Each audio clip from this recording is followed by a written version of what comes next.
Drama serial कैसी तेरी खुदगर्जी में महक को शमशेर ने फैसला कर लिया है कि वो इस बार बाबा साहिब को छोड़ देंगे। उधर दारा हर मुमकिन कोशिश कर रहा है कि वो इस बार शमशेर को दोबारा से घर वापस लेकर आएगा। आने वाली किसकी मुकम्मल कहानी में आप सभी दोस्त देखेंगे। शेरू की मौत होने के बाद शमशेर बहुत ज्यादा परेशानी में अपने घर वापस आ जाता है। जैसे ही वो घर में पहुंचता है तो महक उसे देखकर परेशान हो जाती है, दरवाजा खोलती है और शमशेर से पूछती है कि शमशेर ऐसा क्या हुआ है जिसकी वजह से तुम परेशान हो। शमशेर मुंह लटकाए हुए अंदर आ जाता है और अंदर आकर बैठ जाता है। उसके पास आकर महक भी बैठ जाती है। शमशेर तुम बोल क्यों नहीं रहे, ऐसा क्या हो गया है? शेरू मर गया है। जब मैं घर वापस आ रहा था तो वो रोड के ऊपर पड़ा हुआ था। ये बात सुनने के बाद आगे से महक भी बहुत ज्यादा परेशान हो जाती है। शमशेर तुम भूल जाओ, हमारी जिंदगी बहुत अच्छे तरीके से गुजर रही है। हमें क्या मिलेगा बाबा साहिब के खिलाफ जाकर? बेहतर यही है कि हम अपनी जिंदगी सुकून के साथ गुजारें। महक शमशेर को देखकर परेशान हो जाती है और उसे हौसला देने की कोशिश करती है। कहती है कि हमारे साथ जो कुछ भी होता है हम हर चीज का बदला नहीं ले सकते,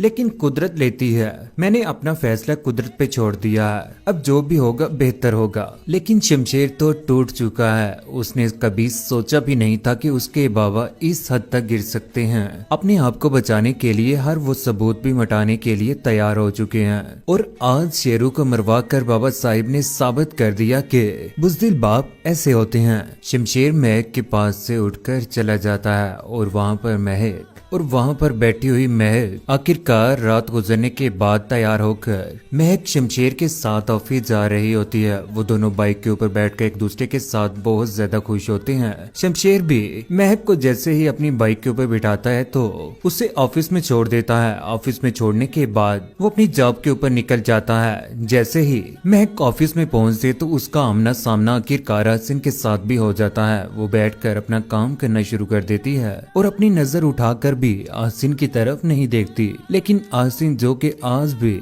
महक के पीछे पड़ा हुआ है और उसी की तरफ उसकी नजर है। जैसे ही महक ऑफिस से फ्री होती है तो आसिन उसके सामने आ जाता है। आसिन महक को शमशेर को एक दूसरे के साथ देखकर बहुत ज्यादा हैरान होता है कि महक किस तरह से शमशेर को माफ कर सकती है। कहता है कि महक किस तरह तुम भुला सकती हो वो सब कुछ जो शमशेर ने तुम्हारे साथ और हमारी पूरी फैमिली के साथ किया था।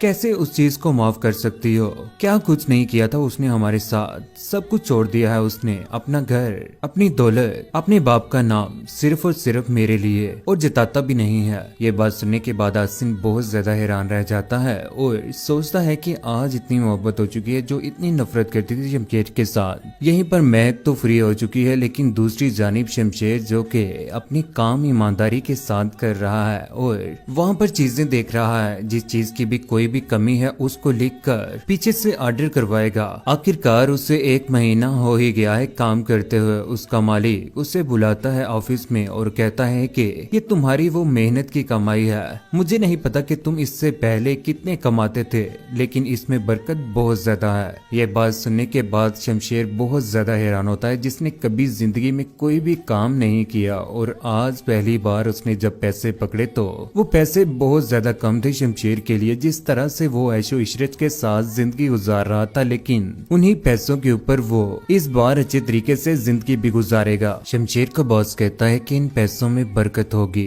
पैसे तोड़े हैं लेकिन मेहनत के हैं। पैसे ले जाओ और अपनी जरूरत पूरी करो। पैसे पकड़ने के बाद आखिरकार शमशेर जैसे ही बाहर निकलता है तो वो महक को लेने के लिए चला जाता है। महक को बाइक के ऊपर बिठाता और कहता है कि आज मैं तुम शॉपिंग करने के लिए जाएंगे। यूं वो दोनों शॉपिंग करने के लिए भी चले ही जाते हैं। शमशेर महक को शॉपिंग करवाता है और महक कहती है कि मेरे पास कपड़े हैं, मुझे अभी कुछ कपड़ों की जरूरत भी नहीं है। यूं महक कुछ ही चीजें खरीदने के बाद महक और शमशेर फैसला करते हैं कि वो दोनों एक दूसरे के साथ खाना खाएंगे। वो दोनों होटल पहुंच जाते हैं। महक शमशेर के सामने बैठी हुई उसे देख रही है, लेकिन यहाँ पर शमशेर बहुत ज्यादा खामोशी के साथ बैठा होता है, परेशान होता है। महक शमशेर को हर मुमकिन कोशिश करती है खुश करने की। शमशेर महक को कहता है कि मेन्यू देखो और खाना ऑर्डर करो, लेकिन यहाँ पर महक बोल ही पड़ती है, कहती है कि आज आप ही की पसंद का खाऊंगी मैं, जो आपको पसंद है या जो कुछ भी आप मंगवाना चाहते हैं वही मैं आज खाऊंगी।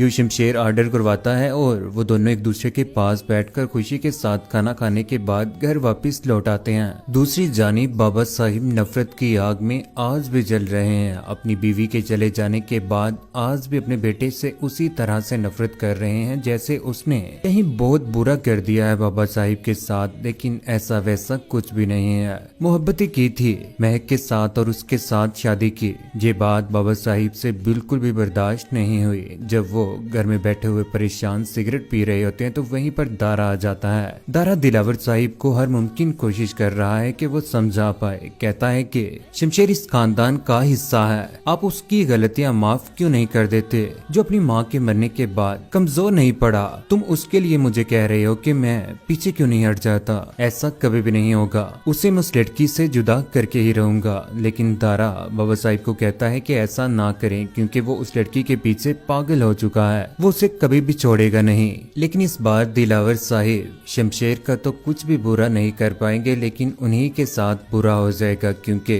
बाबा साहिब के आने वाले वक्त में तबीयत खराब होने वाली है, जिसके बाद बाबा साहिब की मौत हो जाएगी। नफरत की आग में आखिरकार बाबा साहिब बहुत जल्द जलने वाले हैं। दूसरी जानिब फरवा और सूफिया जिन्होंने सोच रखा है कि वो इस बार आसिन के साथ मुलाकात करेंगे और मुलाकात करके यही कोशिश करेंगे कि वो महक को साइड पे कर ले और शमशेर दोबारा से घर वापस आ जाए। फरवा तो शुरू से यही चाहती थी कि उसकी बहन सूफिया की शादी शमशेर के साथ हो जाए, लेकिन ऐसा ना हुआ। लेकिन इस बार आसिन भी नाकाम रहेगा।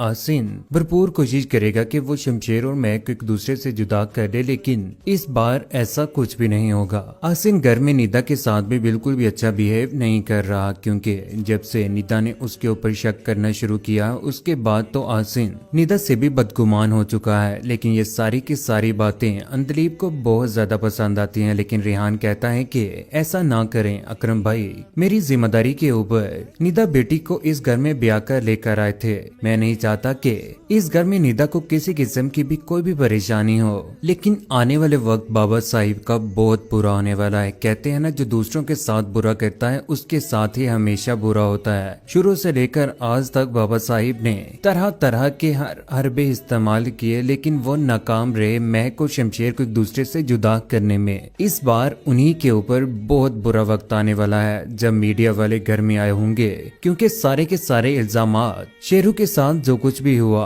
और महक और शमशेर के साथ भी, वो सब कुछ जब मीडिया वालों के सामने आएगा तो मीडिया वाले ही शमशेर और महक का साथ देने वाले हैं। सारे के सारे रिपोर्टर हवेली में पहुंच जाएंगे। दारा और उसके गुंडे उन्हें हैंडल कर रहे होंगे, लेकिन उसी वक्त पता चलेगा कि बाबा साहिब को हार्ट अटैक आ चुका है। यो बाबा साहिब इस दुनिया से बहुत जल्द जाने वाले हैं, जिसके बाद दारा वहीं से भाग लगाएगा और भागा भागा अंदर आएगा। लेकिन इस बार बाबा साहिब को वो बचा नहीं पाएंगे। लेकिन कौन कौन है खुश के इस बार दिलावर साहिब का बहुत बुरा अंजाम होने वाला है, और सूफिया और फरवा का भी बुरा अंजाम कौन कौन देखना चाहता है। महक और शमशेर को एक दूसरे के साथ खुश देखकर आप सभी दोस्तों को कैसा लगा, नीचे कमेंट सेक्शन में अपनी मोहब्बत भरी राय का इज़हार जरूर कीजिएगा। चैनल को सब्सक्राइब करने के बाद बेल का बटन जरूर दबाइएगा। अपना ख्याल रखिएगा, दुआ में याद रखिएगा। अल्लाह हाफिज।